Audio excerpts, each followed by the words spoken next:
Hello, everyone. As many of you know, I'm Deborah Davidson, director and founder of Catalyst Conversations.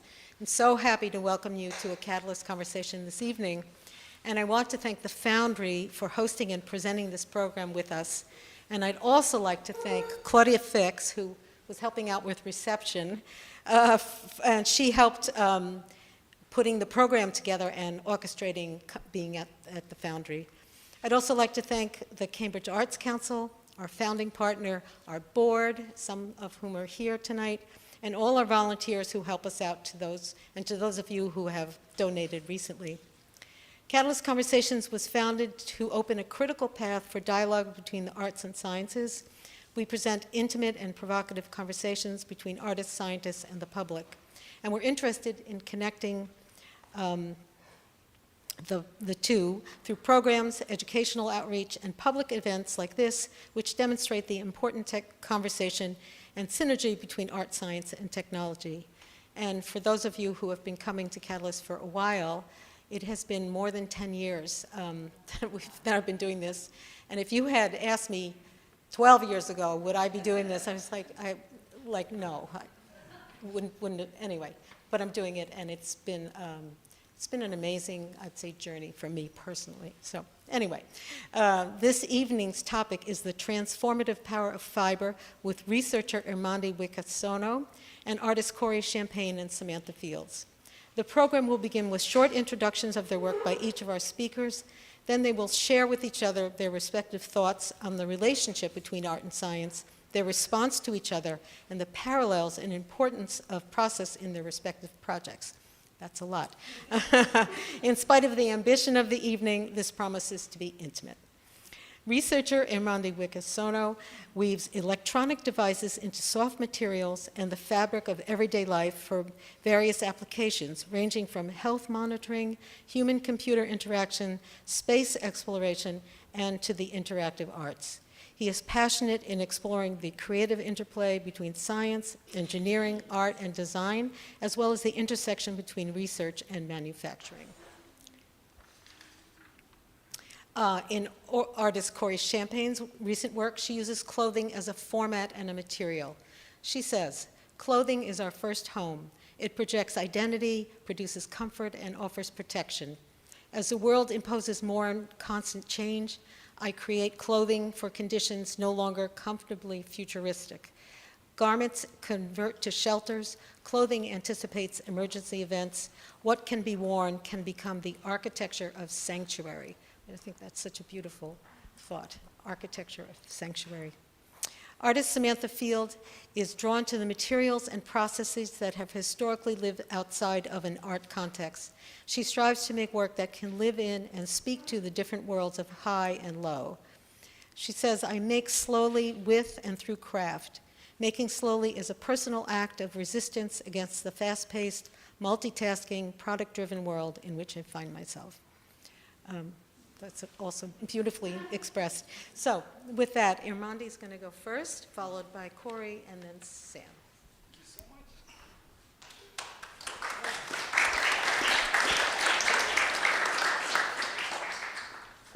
Great. So thank you, Deborah, for inviting me and the introduction. I'm looking forward to this talk. I've never had a panel with two such an inspiring artists. So it's been amazing. So hello, I am Irmandy Wicaksono. You can call me Irmandy.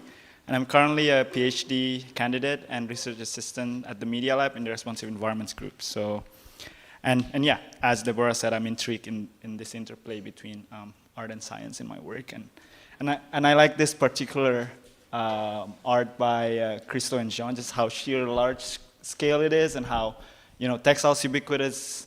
And it's actually great real estate for embedding electronics for ubiquitous computing. So textiles are some of the oldest forms of art and culture in human civilization. Textile and its construction process, it's basically has been generalized for making what we wear today, like clothing, and from as you can see here, from upholstery. Building skins to spacesuits, textiles have basically protected us, while enabling us to express ourselves. And I've I've made this kind of like a very detailed timeline of like textile materials and manufacturing advances, as well as electronic and computing, research and development. And it's pretty detailed, but what I want to point out that there is a deep historical link between textile and electronic fabrication techniques that we still have today. Like, for example, like the way we print circuit boards, the way we print electronics, is the same way it got inspired by the way we do photolithography in textiles, in batik patterning or wax patterning, for example, or the way we screen print circuits, the same way we screen print our fabrics, our clothings. The way we draw wires, cables, also got inspired by the way we draw fibers.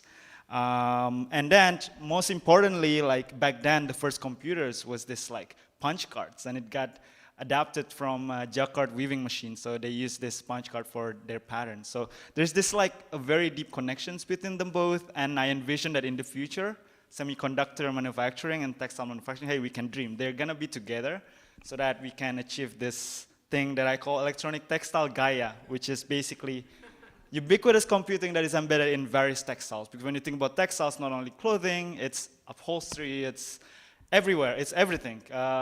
Things that we might even not see or realize. At MIT especially, like we have done some research in fiber for implantable electronics, for brain-machine interfaces that goes into your brain, or a stents that kind of like contracts in your blood vessels.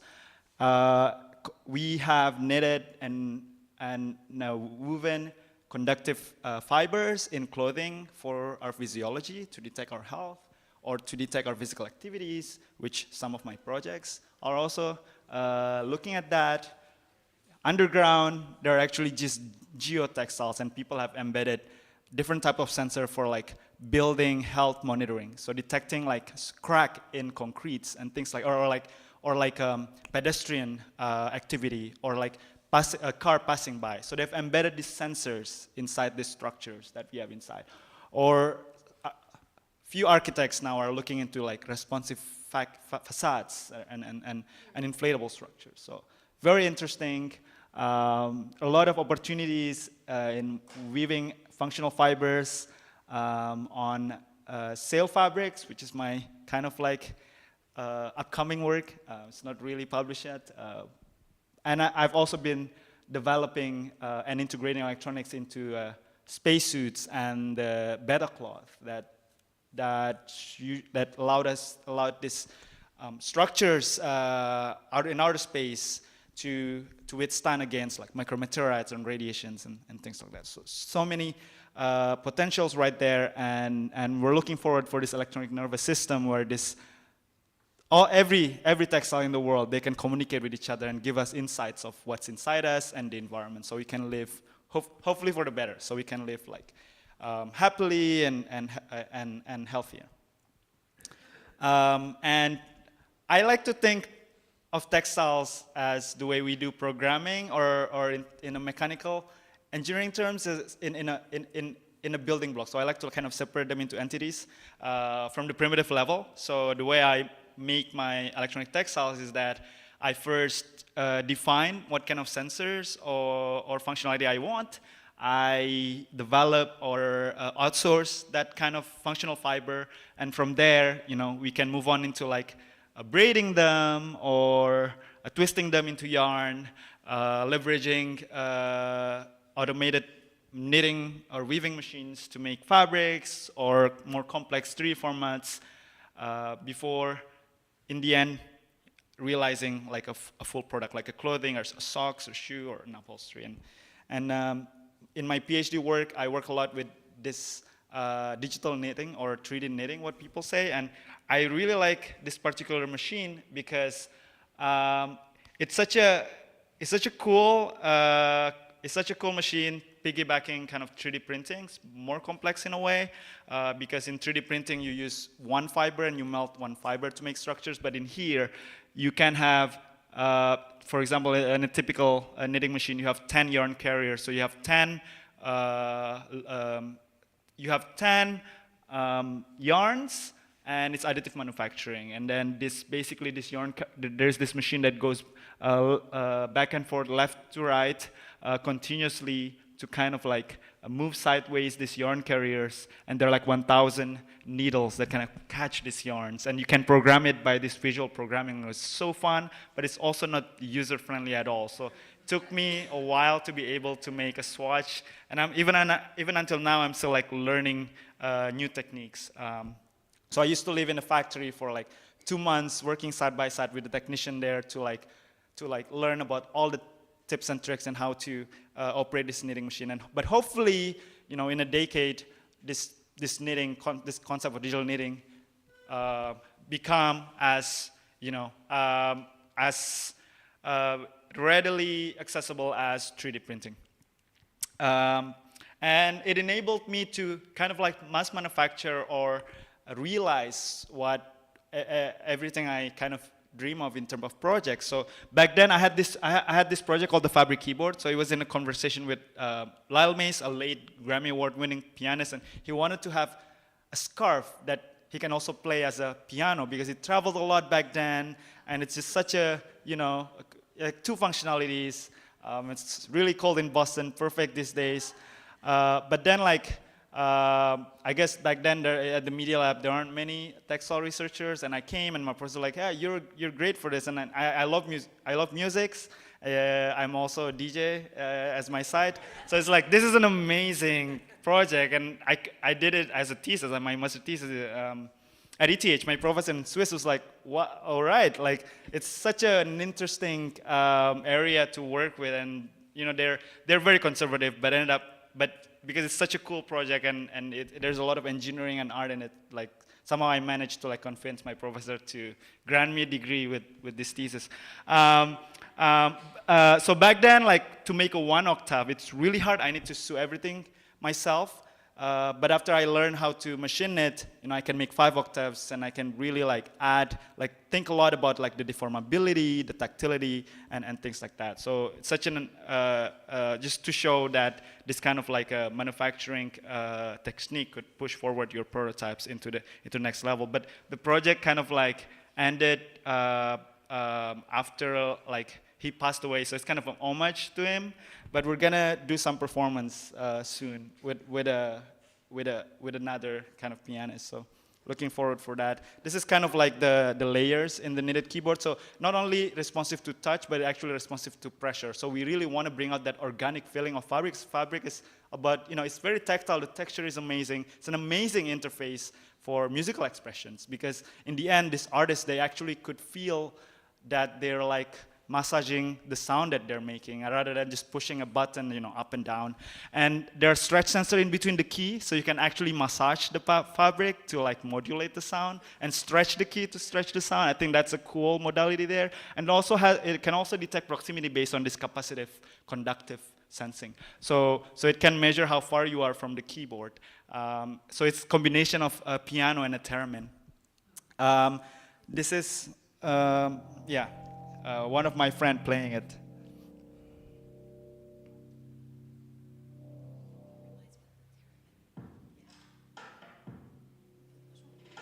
So you see, like he's stretching it now.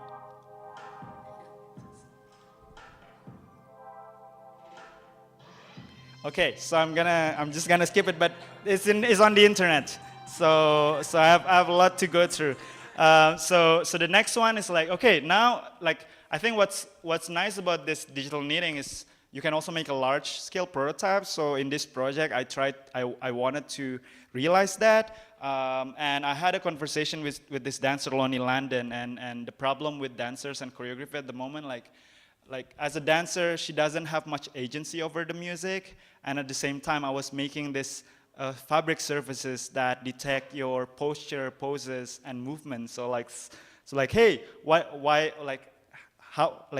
about collaborating and then trying to convert your movements into sound based on this 3D sensor data given by the carpet. So then the Tapi Magic, the magic carpet, kind of gave birth there. And I wanted here to also bring outside, like more further than just functional textiles that can detect your movements or the way you presses against it. So all the textile patterns here are actually like showing the sensor locations. And I want to make a dialogue between the textile patterns, the music, and the choreography. I kind of inspired by my life experiences in Indonesia, because Indonesia has some of the best cultural textiles, and somehow their clothing, their heritage about clothing, music, and dance kind of like make a story together. So in this work, I tried to kind of like adapt that. So the musical mapping is called The Sound of the Universe. Lonnie was dancing as a Venus, and she's kind of twirling around the stars, around this carpet. Similar in a way to the keyboard, but this one is basically like a 2D surface. It's like a MacBook trackpad that gets like expanded, and gives you like this kind of heat map. It's pretty detailed, you know, like, because as you move your upper body, based on the heat map of your pressure, you can detect your upper body gestures too, because you change your mass and center of balance too. And it's programmable. So sound artists can basically make any musical mapping they want. They can talk to the dancer depending on the atmosphere and the vibe that they want to do. And we have kind of 5 mappings. I'll show you just 2. This one is our day performance. So she's driving the sound, like combination of notes, chords, soundscapes. We don't want it to be like some kind of a Mickey Mouse mapping. All right. Oops. And this one is a more mysterious mapping. Again, we have everything recorded, and you can see it in our website. And previously, before going to that interactive dance applications, I was looking for more health and rehabilitative applications. So we feed this heat map into a deep learning, like AI, convolutional neural network model that usually used for image processing, to be able to kind of like make a library of yoga postures and your activity, and based on that it can detect and classify what kind of activity you're doing. So we made this smart mat that as you do certain yoga postures, as you're doing certain activities, it can track it to, for example, one for training, and another one is to gamify exercise. So we feed it into some kind of a tempo run game. So as you run, you also like control this avatar. And yeah, there's another video. And lastly, I also have this project in the clothing format where we have a bunch of health sensors embedded in textiles, and the idea is to bring to transform telemedicine with the way we do healthcare, from going into hospital to actually constant care. So you just need to wear it, and from curing to preventative measures, so doctors can monitor you as you do your daily activity. And this project happened because I fused both stretchable electronic manufacturing with the digital knitting techniques, and our contribution here, because like clothing are usually like loose, so from this 3D knitting we can basically make garments that form fit your body, so all sensors can basically always be in touch with the body, so give you accurate data. And yeah, basically the clothing gives you basic physiology, heart rate, respiration, temperature. It can even be washable. So on the right side there is actually real-time data of the rotation of the washing machine as the clothes is being washed. So just to show that it is washable. And I got to learn a lot about how a washing machine works and how it actually it actually did what it said. Like, the temperature and the rotation and things like that. So it was a fun project. But you're supposed to unplug the electronic before washing it. So. Cool. So yeah, I want to end my talk with this quote by Mark Weiser. He said, like, the most profound technologies are those that weave themselves into the fabric of everyday life. But in my worldview, it's literally they will weave into fabric. So thank you so much.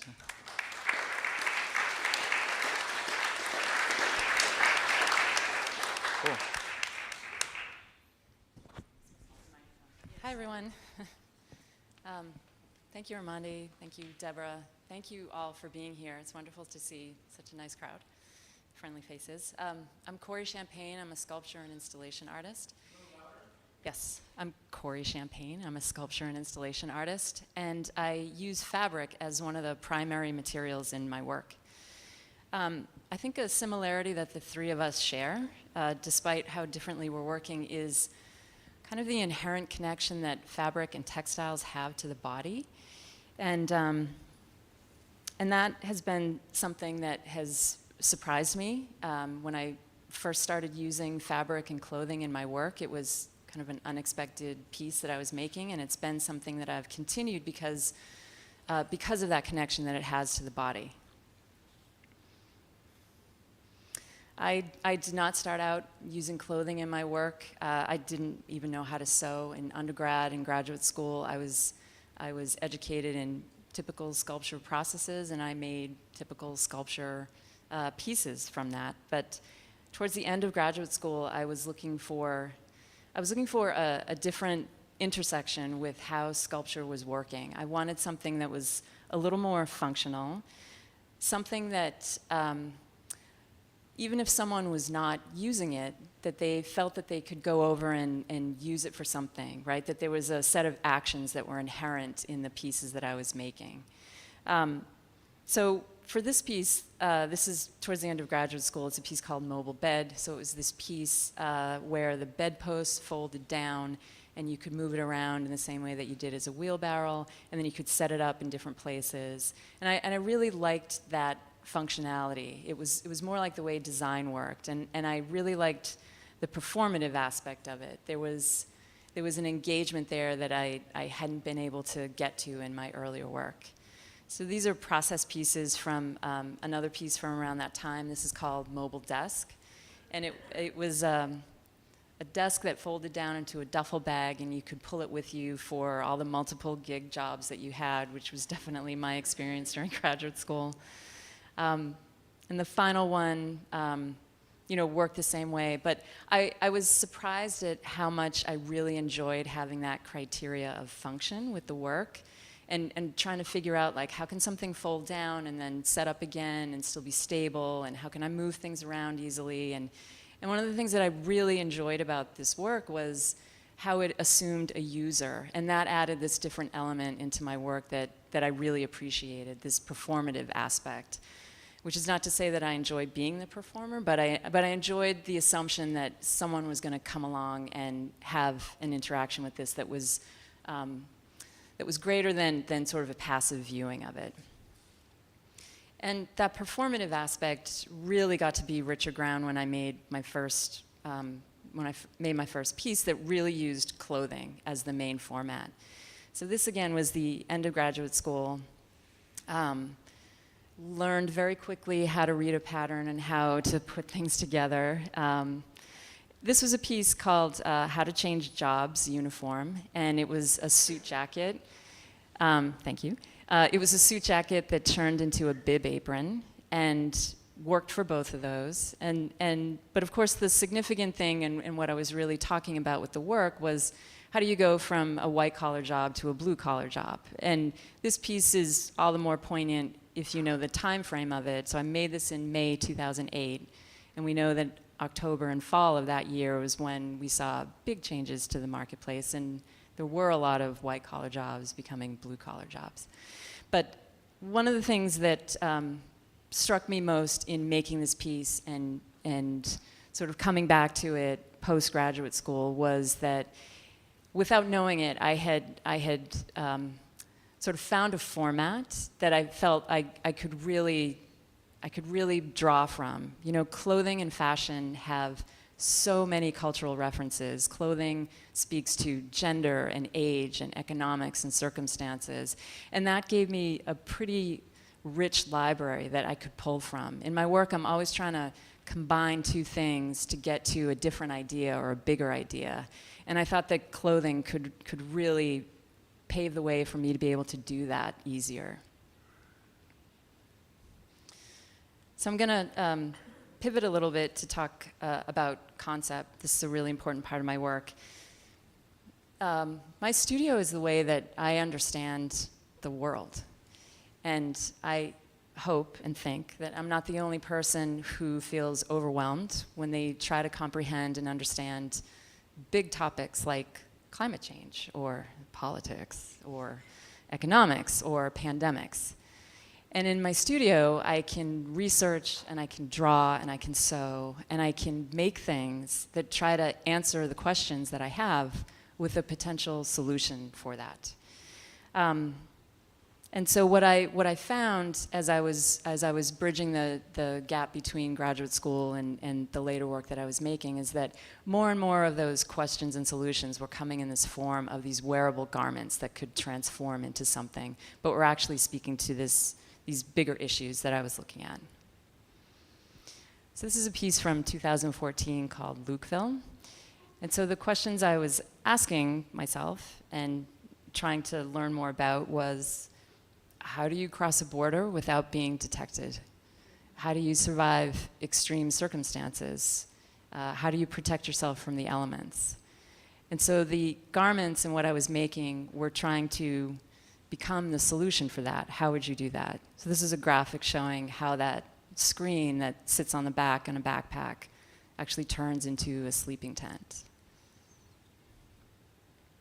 How do you protect yourself against a sandstorm if you're in desert conditions, if our climate is changing and desertification is becoming a reality for where you live or what you should be prepared for? How do you do the same if you're trying to prepare for possible flooding and repairing after flooding? How do you prepare for a pandemic? Going from studio to exhibition space is different. Exhibition space is a different context. Now we have audience. And of course, you want what you make to have a relevance for the audience that's seeing it.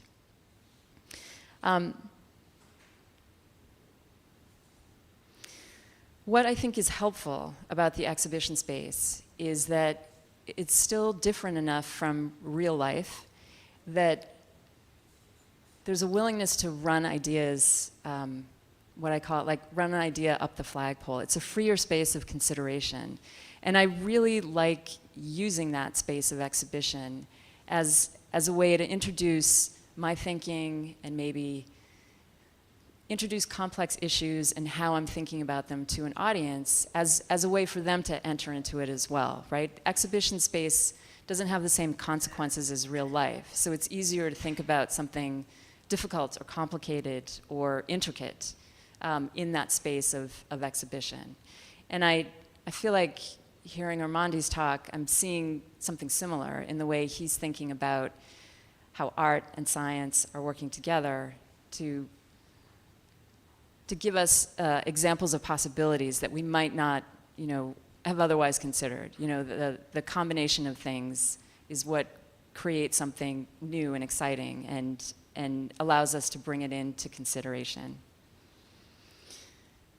So in the space of exhibition, seeing yourself in a jacket or seeing yourself in clothing also goes along with seeing yourself in the context of the questions and the answers that I'm trying to develop as I'm making it. So seeing yourself in a jacket is not just seeing yourself in a jacket, it's seeing yourself in a jacket that's equipped with solar panels so that you're actually creating energy as you're moving around the city. Right? Oops. Seeing yourself in a wildfire go suit, which is the name of this piece, invites a conversation about evacuation plans and necessities and how you transport yourself that feels different in the space of exhibition than it does if you are having that conversation, amongst your family in a different setting. But I liked the fact that this idea of the body being present through clothing and fabric was able to insert that person into a narrative and think about bigger issues through that. And so that's what I mean when I say art rehearses the world, exhibition space, and this idea of bringing bigger ideas in through things that are familiar or comfortable to us. I think gives us this wonderful place where we get to consider things that would never have occurred to us, right? Or consider the possibilities of something that had before might seem absurd or impossible or something like that. And I'm going to leave it at that and hand it over to Sam.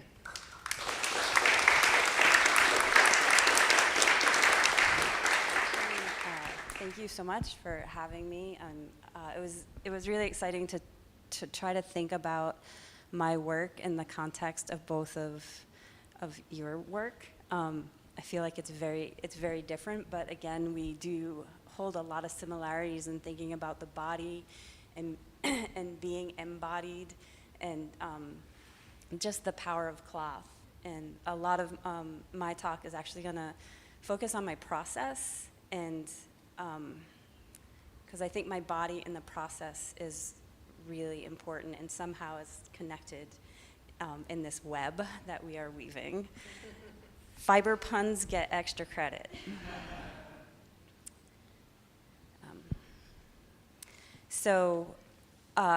You may have heard part of this in my bio, but I'm going to read it again. So craft is a philosophy for me which acts both as a resistance and a model for change. It is a tool for pushing against current structures of inequitable power.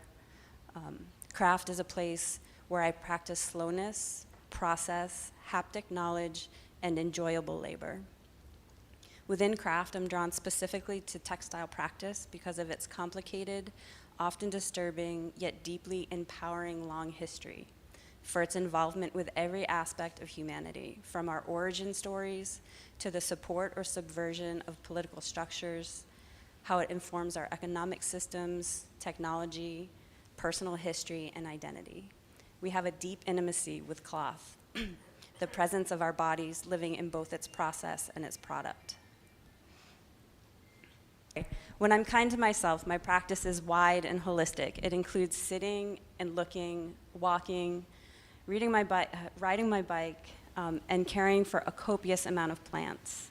All of these things give me the physical and emotional and psychological care I need in order to make and sustain myself. My work is slow. I make slowly with and through craft. Making slowly is a personal act of resistance against the fast-paced, multitasking, product-driven world in which I find myself. My work is a culmination of materials, process, questions, research, interwoven to create understanding for myself. It's also how I understand the world. This is the beginning of a piece called Diamonds and Grapes. This is Diamonds and Grapes. Oh, sorry.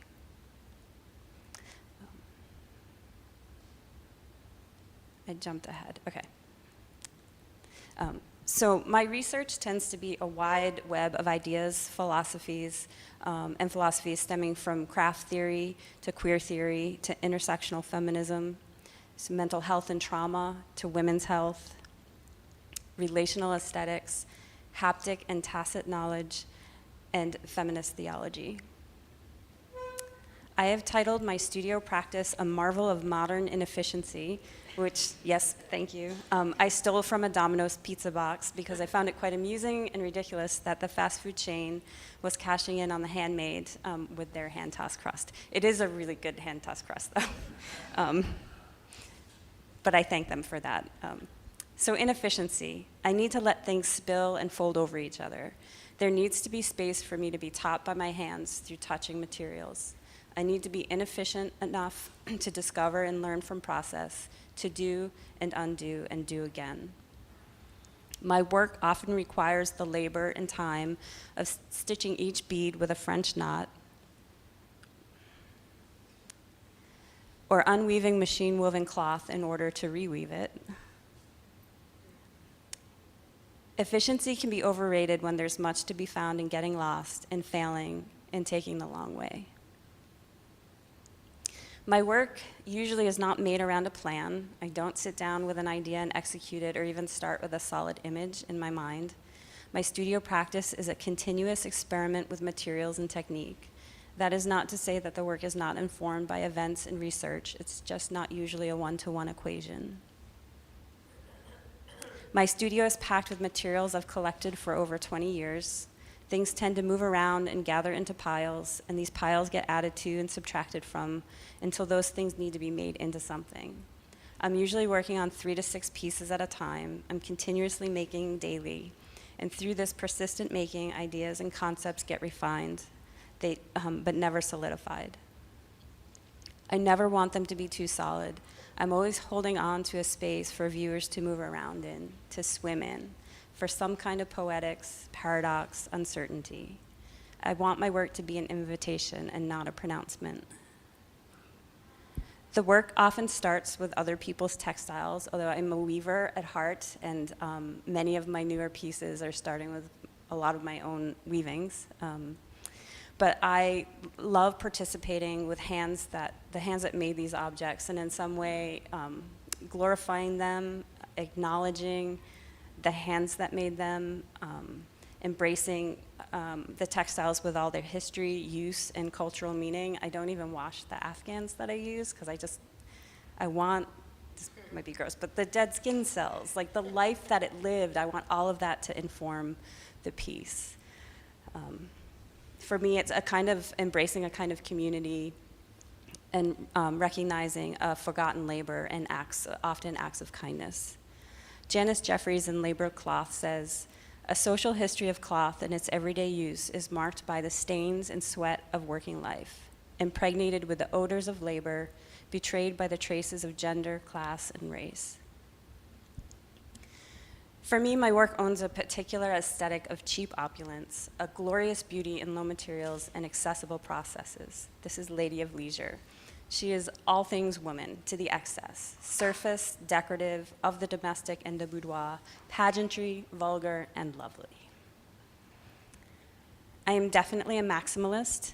I can thank an essay I read in grad school called Ornament and Crime by Adolf Loos from 1931, which really made me extremely angry, in which he defends a very Western modernist aesthetic condemning all pattern and surface detail, describing it as infantile, a digression of the uneducated.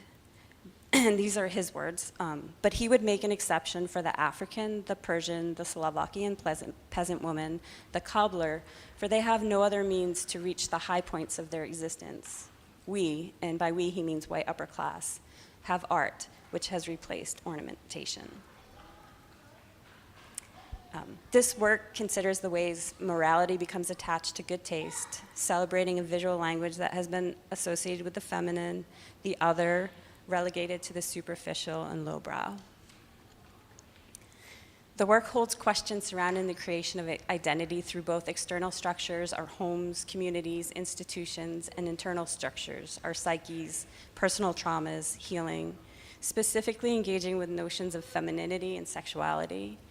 Often, a lot of the newer work is drawing from historicized images of women in art, mythology, fiction, and our collective imagination.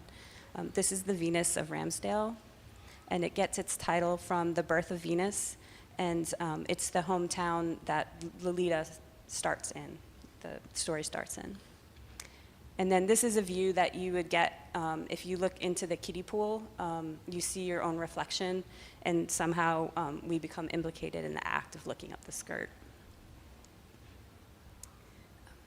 The work and the process of making both hold the trauma or the thing I'm pushing back against, the thing that would try to name me, and it holds the magic, the wonder of restoration, and the act of naming myself. This piece is called The Interwoven Weight of It, and this is a piece where I feel like celebration starts to enter into my work in a different way. If I only acknowledge the thing that would destroy me, then I'll be destroyed, whether it's a part of me or in totality. If I only acknowledge the wonder and the magic, I live in denial and will be destroyed still. But if I can face the thing that would destroy me and still see hope, I will thrive and I will grow. It's a bit of a wrestling match. I believe there's a restorative power in making and a different kind of conversation that can happen when people are using their hands. Art has the potential to be a transformative agent in the world, both on a personal and cultural level. This piece, The Blue of Distance, is inspired by a chapter of the same name in Rebecca Solnit's book, A Field Guide to Getting Lost, in which she artfully describes the phenomena of the atmospheric perspective that our eyes can perceive only from afar. Quote, "The blue at the horizon, the blue of the land, that seems to be dissolving into the sky is a deeper, dreamier, melancholy blue. The blue at the farthest reaches of the places where you see for miles, the blue of distance. The work provides a space for participants to meditate on such ideas while adding to the artwork itself. Each viewer is given a kit with needles and hand-dyed thread and a booklet to guide the process of embroidering into the cloth. As the piece gathers stitches, the cloth bears the marks of those who have come before. We may not meet the other participants, yet we sit so close to what they have made, what they have once touched. Those distant moments of touch are embedded in the cloth.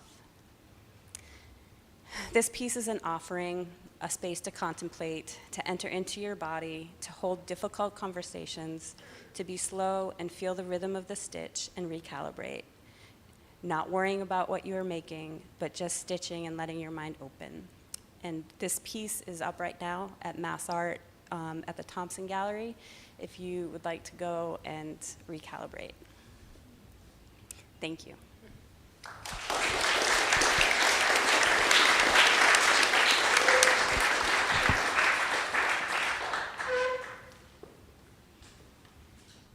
So those were all terrific, and I'm sure all of us could spend much more time than 10 minutes on each of your talks, but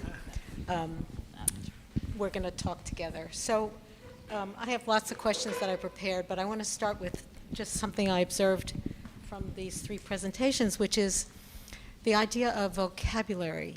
You each have like this very, like just visually and the way you were talking about the work, each of your works has its own language.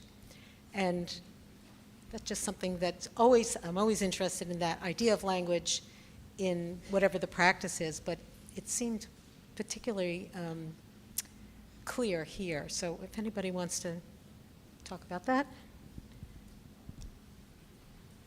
No?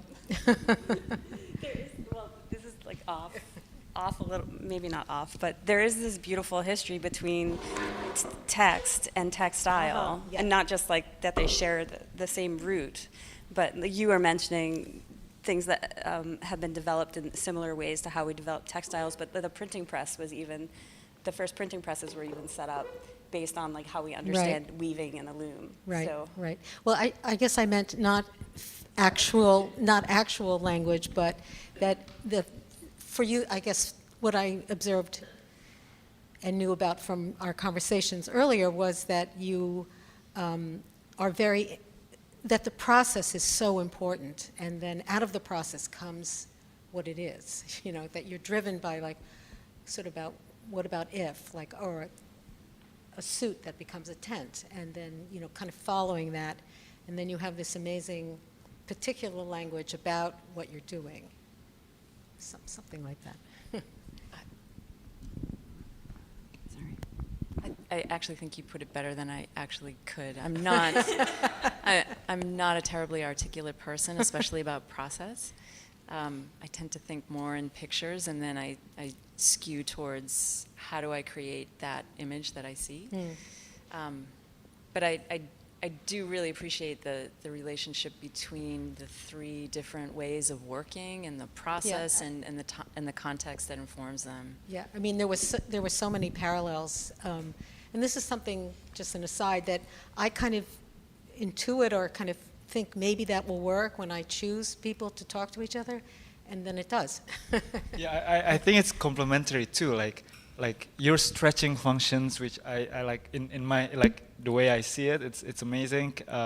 So many functions I didn't even realize that we need, like from your work. And you also showed how textile is such a messy process, and people don't really show it. Like it stressed me out every day. It looked beautiful in the end, but like the journey to make them, it's painful at times. Which is something that often comes up in these conversations, is that parallel between art and science, and how you really have to fail and tolerate failure like a lot, so that and for science, a researcher, it's the iteration again and again and again, and it's the same, and you have to be able to kind of push through that, because your practice is also how you survive, like personally, and probably the same for you. I mean, it seems you're very motivated to, like, that's what you need to do. That's why you're sort of here, you know, to do that. You know, I'm here to do something else, right? Yeah. You know, we were talking, and Irmandy, you brought it up in your presentation about, no, this is actually different. We were talking about earlier that each era has the latest technology it's using. So textiles is absolutely what, like 7,000 BC, right? Yeah. So at that time, that was the latest, right? And then there's clay, and then there's, you know, cloth, and, you know, so each era, or I don't know how many years that represents, but has something that's the latest. And now we're, you know, now it's electronics and embedding electronics into textiles. So that's our forefront now, or this probably, yeah. So it's just really interesting that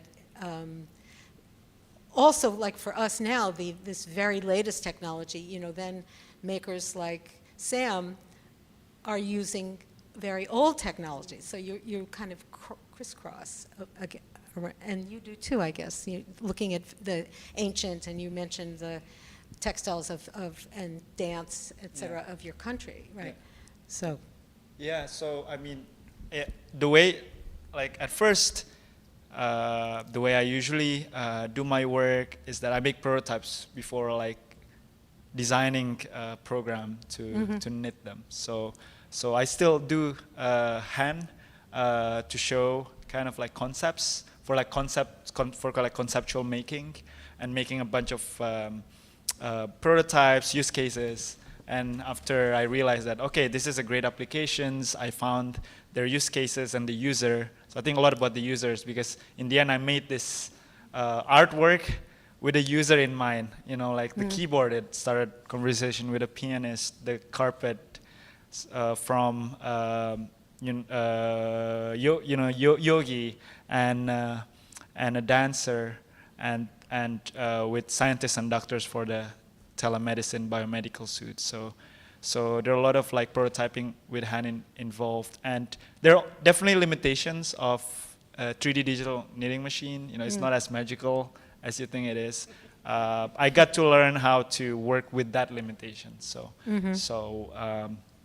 But in some of my artistic work, like for example the keyboard, there are still challenges in interconnecting the electronics with the textile. So the textile has the sensors is embedded in like intrinsically within the fiber, but we still need some kind of computation, microprocessor chips that needs to connect to the sensors.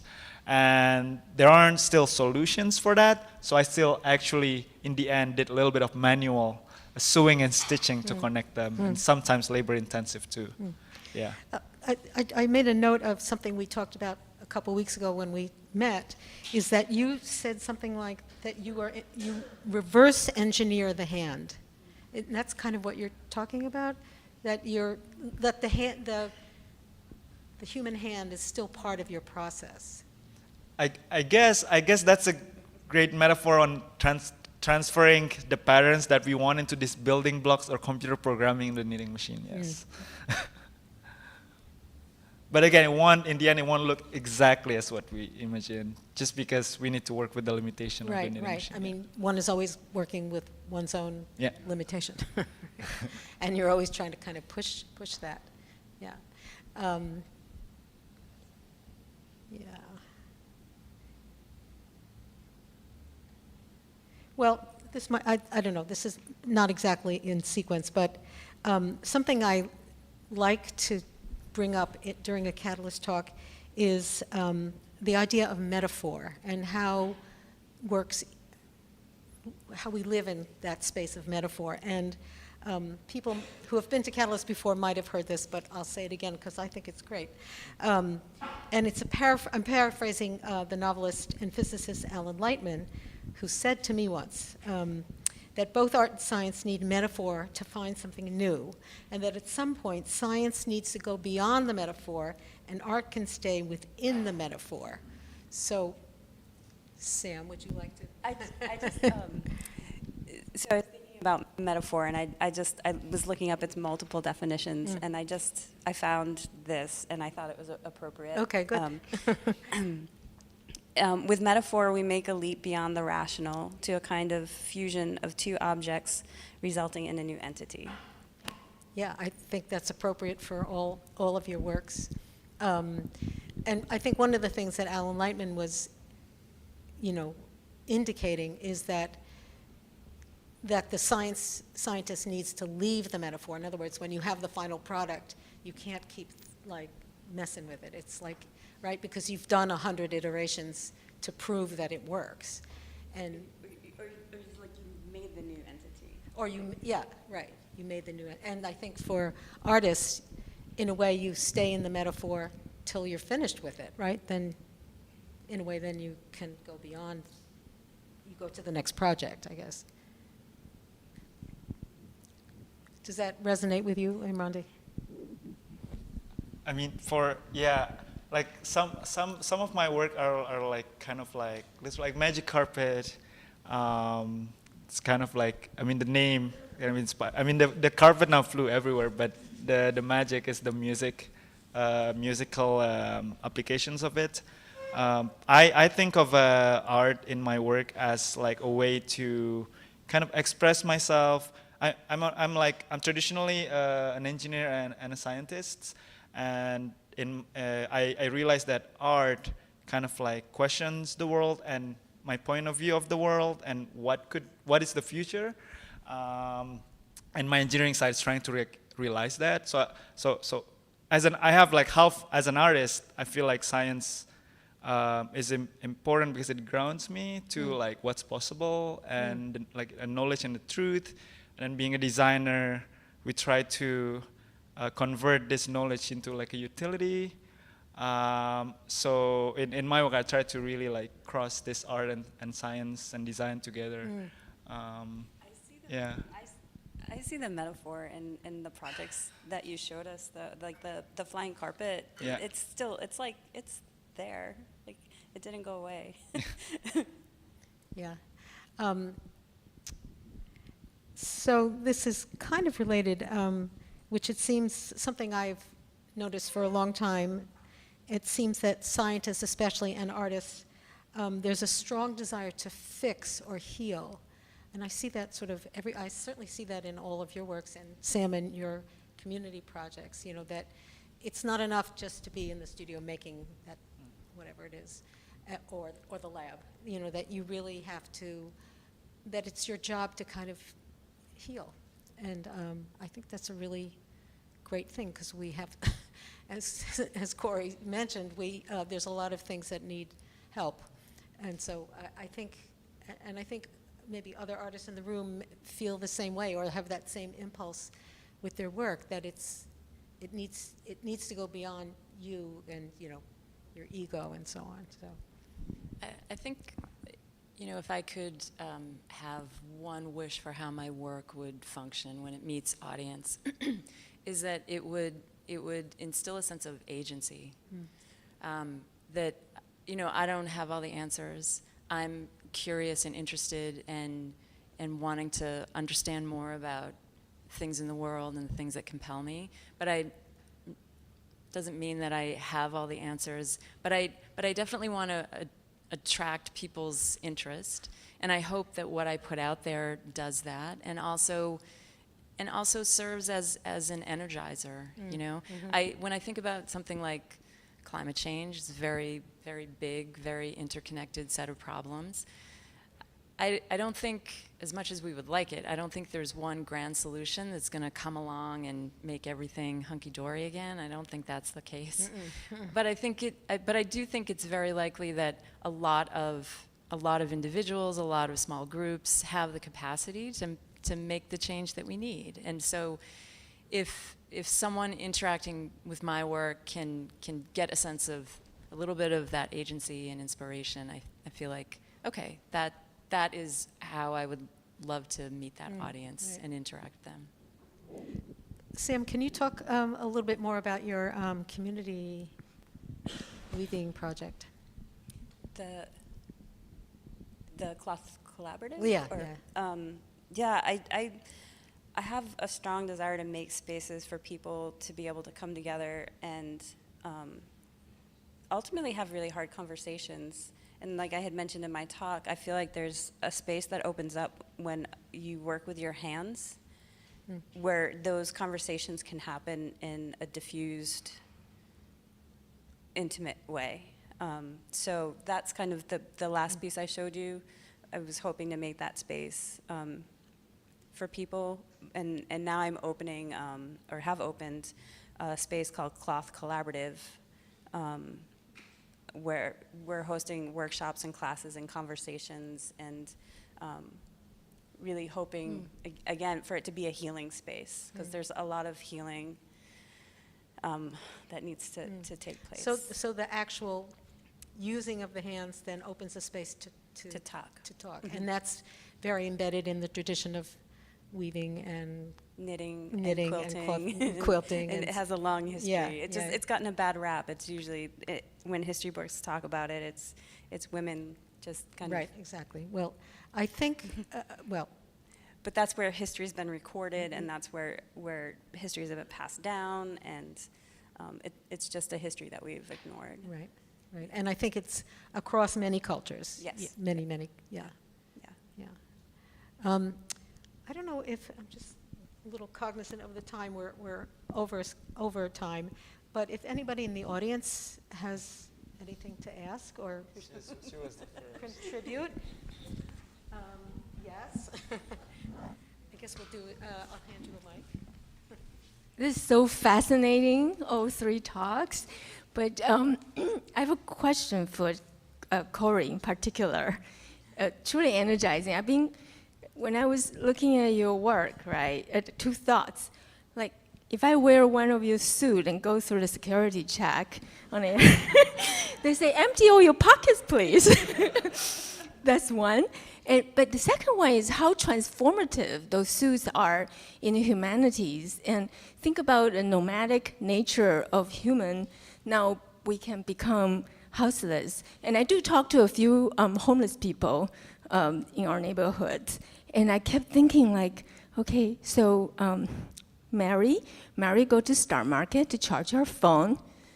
And then she goes to this other place to do this and that. But your suits can really provide a home to some of them. It's very liberating to think about what you could design. So just want to share, that's just a thought, it's not a question, but really fascinating. Thank you, Wenhao.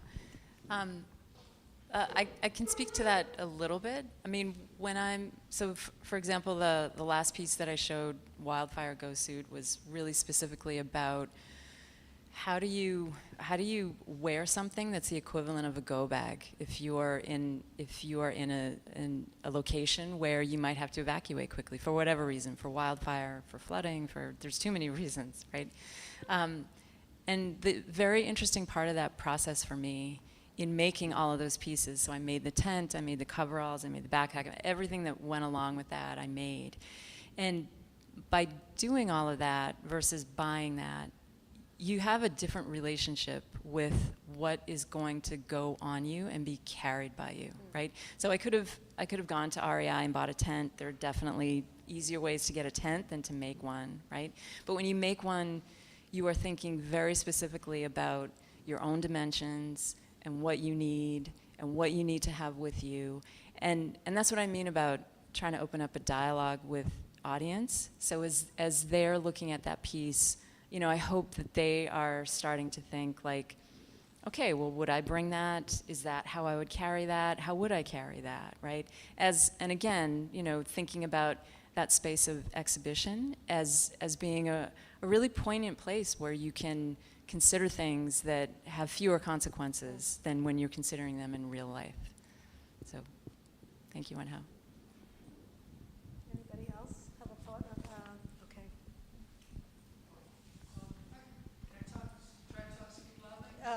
Yes, yeah. Okay. My question is about the magic carpet, and in a sense, it's like a musical instrument. And musical instruments typically are performed two different ways. One is someone improvises, the other is someone composes, and the performer reenacts next concert. How do you see yours? How has it been used? That is a very interesting question. And so basically, like, we have several dancers tried it out, and they have their own kind of like interpretation of it. And what's cool about it, I'm still trying to understand, like as an audience perspective, you're not really sure whether like the sound that is made out of the magic carpet is cut intentionally from dancer, or it's because the dancer is like influenced by the sound she was making. So there's this like virtuality, we say, or like or like immediacy in there that's just like confusing, and only the dancer knows, like because like it's between like the conversation between the dancer and the carpet, and that's, I guess, where the art comes to, like as an audience, like it's up to you to also interpret that, like what do you think of it. But in terms of dancers, some dancers, they really like the improvisation applications of it, that they could just perform, and they perform something that cannot be repeated, that is not be able to rehearse again. But some dancers think of it very functionally as the carpet trying to record their movements so they can learn or even teach that. So in the end, there's so many applications. But so I think it's just one of the project where at first it's like, hey, I need to like show the one of contribution my research trying to make a large scale sensate fabric, or like a large scale smart surface. And in the end, this project, until I tried myself, I didn't realize how powerful it is, because in the end there's this, it really like made me like, now I love dancing, because like the carpet somehow could really transform your movement into such a beautiful sound that it really like encourages you to move and dance. And I didn't realize that impact after I really tried it. There's this connection between my movement and the sound. So in the end, it became this interesting new synesthetic experience. As you move your body, you're like listening to your own movements. What you do might influence your next movement. Yeah. So it's, you gotta try it yourself. It's really nice. I feel like that's the magical experience in the end. That's all right. It's not only about converting music, like dance to music and vice versa, but there's just another layer of like, We'll do a program where we'll just invite people to yeah, dance maybe we on the should carpet. have the carpet here next Yeah, time. next time. But that's a great question, which and it depends on the audience and the dancers. Yeah. So. I love how your work, all of our work in different ways, is helping us to understand our bodies in different ways, and to like be in them. Yeah. And that's all. I think that's actually a lovely place to end our evening. I want to thank everyone for coming, and thank you so much for your fantastic programs and presentations. And to let everyone know that our next program is November 17th at the Bartos over by the List Visual Arts Center with Dabney Haley and Dr. Joel Katz. It's called Eyes Opened, Looking and Thinking. And they're going to do a VTS, Visual Thinking Strategies program. Should be really great. So, yeah, thank you.